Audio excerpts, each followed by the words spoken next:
Louis Paul DeGrado here. Hello. In this video, we're going to talk about the 13th month. First, I'm going to talk about what the book is about, go over the cover design, and read some of the reviews. Next, we'll go into what inspired the book and some behind-the-scenes facts from the book itself. The 13th month was my fifth novel. I had done Savior, The Roundhouse, People Across the Sea, then went back to the Quester's Adventure, and the 13th month came along, and it was one of my most detailed works and most edited works. It did pay off. I ended up getting some very high reviews for it, Editor's Choice Award, and also placed finalist in Foreword Reviews Book of the Year contest in both the thriller and science fiction category. If you were to take one of my first works, which was Savior, and put these two books side to side, you will really see a growth from the help of the editors and from my own study about how to be better in this book. This really is a change in my writing style, where I went from more manuscript to more character perspective and did better on the point of view shifts and sticking with that instead of writing so much in manuscript style. The Clarion rating on this was 4 stars out of 5. This about is from Blue Ink Press. In his page-turning Christian-themed novel, The 13th Month, Louis Paul DeGrado offers a fresh take on the theme of demonic powers among us.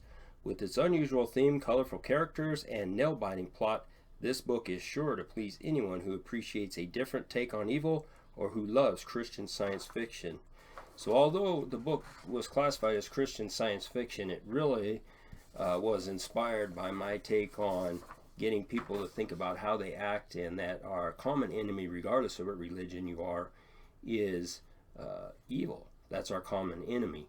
So I did use some Christian theme, but I also used some Native American, some Indian religion, as well as multiple other religions throughout the book. I actually have a different cast of characters that some are very religious and some are very skeptical as they join together to fight evil. Forces of evil once reigned in the 13th month and are seeking to do so again. Dive into the covert battle of good versus evil in this thrilling novel that takes a fresh approach to demonic powers among us. What decisions would you make if you found out evil forces were banished in time and were trying to become whole again? That's from the Clarion. This is my own description.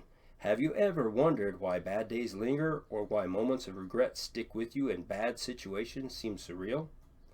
What would you do if you found out that evil exists in these moments of time and forces of evil were working to control and extend them by warping reality?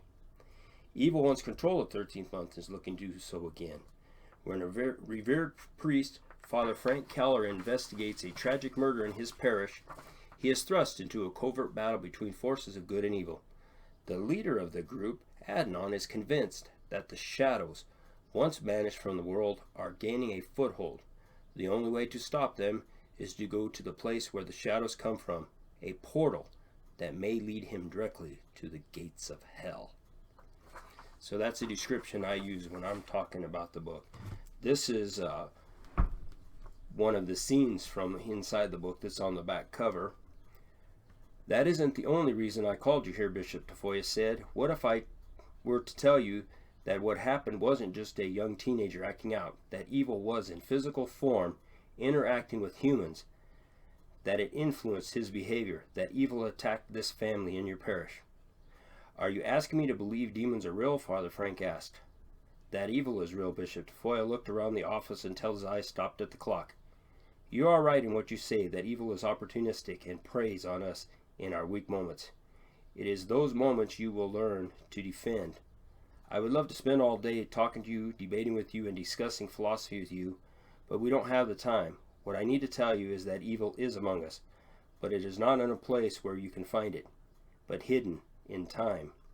In time, Father Frank followed the bishop's glance and looked at the clock and then back to the bishop. Evil was banished, but it never really left.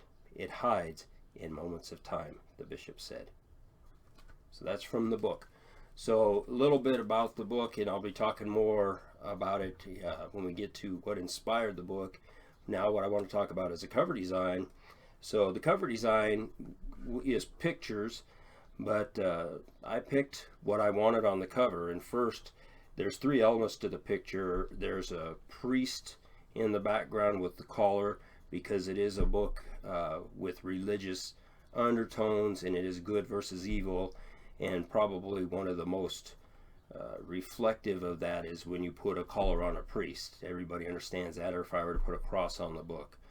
The second in the background is the number 13, which, believe it or not, was very hard to get the editors to stick to. Every time I'd get the edits back on this one and the sequel, which I'll talk about, the number 13, they kept changing it to spelling out 13, because in manuscripts or in editing, they're trained that you spell numbers out. You don't put the number 13.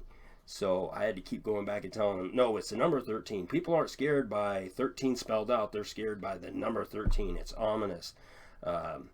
If you study the number 13, there's multiple reasons why it's ominous, but one of the theories in the book is it goes back to the Knights Templar, and it was the 13th that they were persecuted on. So the number 13 became a very bad. When the church turned on the Knights Templar, it was the 13th day.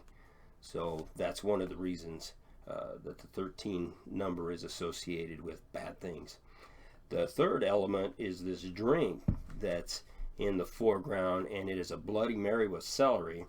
So when you get into the science fiction behind the book, some of the stuff I really did study was there used to be 13 months in the calendar, and when they're talking about the 13th months, even with the battle of good versus evil, in that time, evil was banished where it used to be upright and walking all the time.